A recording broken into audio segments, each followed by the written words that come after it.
আজি পাঠসভাত উপস্থিত আমাৰ বিদ্যালয়ৰ মোৰ সহপাঠী পাঠসভাত উপস্থিত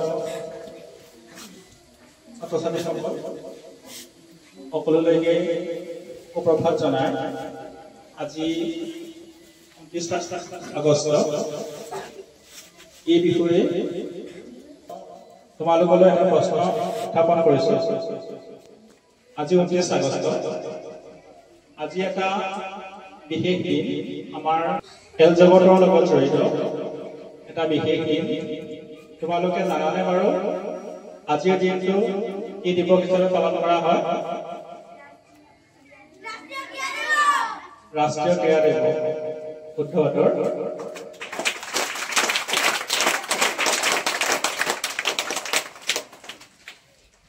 আজি ৰাষ্ট্ৰীয় ক্ৰীড়া দিৱস কোনগৰাকী খেলুৱৈৰ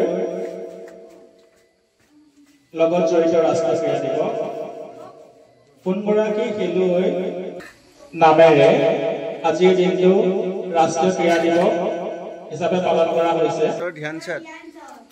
মেজৰ ধ্যানচাঁদ। শুদ্ধ উত্তৰ। মেজৰ ধ্যানচাঁদৰ বিষয়ে আমি থুলমূলকৈ জানি লওঁ। মেজৰ ধ্যানচাঁদৰ জন্ম হৈছিল 29 আগষ্ট 2005 আৰু মৃত্যু হৈছিল 3 ডিচেম্বৰ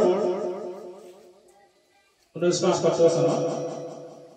মেজৰ ধ্যানচাঁদ এগৰাকী ভাৰতীয় ফিল্ড হকী খেলুৱৈ আছে। তেওঁ ভাৰতীয় ক্ৰীড়া ইতিহাসৰ এগৰাকী অন্যতম শ্ৰেষ্ঠ খেলুৱৈ হিচাপে গণ্য কৰা হয়।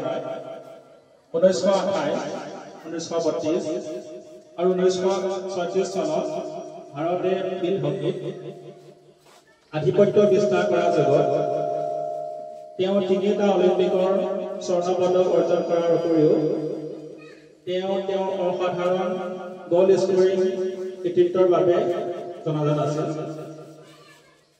তেওঁৰ প্ৰভাৱ আৰু অৱদানৰ ফলস্বৰূপে ভাৰতবৰ্ষই 1928 চনৰ পৰা 1964 চনলৈকে 8টা অলিম্পিকৰ ভিতৰত 8খনত ফিল্ড হকী ইভেণ্টত স্বৰ্ণ অৰ্জন কৰিবলৈ সক্ষম হৈছিল।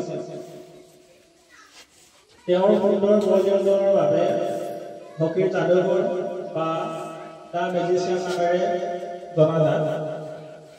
মেজৰ ধ্যানচাঁদে 1926 চনৰ পৰা 1946 চনলৈকে আন্তঃৰাষ্ট্ৰীয় পৰ্যায়ত হকী খেলিছিল।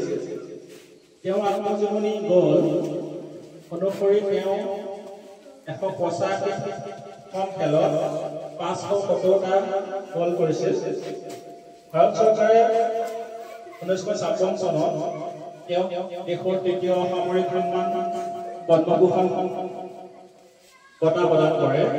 তেওঁৰ জন্মদিন 29 আগষ্ট প্ৰতি বছৰ ৰাষ্ট্ৰীয় ক্ৰীড়া দিৱস হিচাপে পালন কৰা হয়।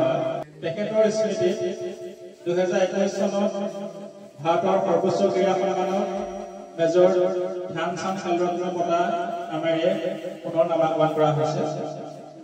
এয়া আছিল থুলমূলকৈ মেজৰ ধ্যানচাঁদৰ বিষয়ে। সকলোৱে আজি ঘৰত গৈ মেজৰ ধ্যানচাঁদৰ বিষয়ে পুনৰ থুলমূলকৈ ঘৰত চাবাকৈ আলোচনা কৰিবা। ধন্যবাদ।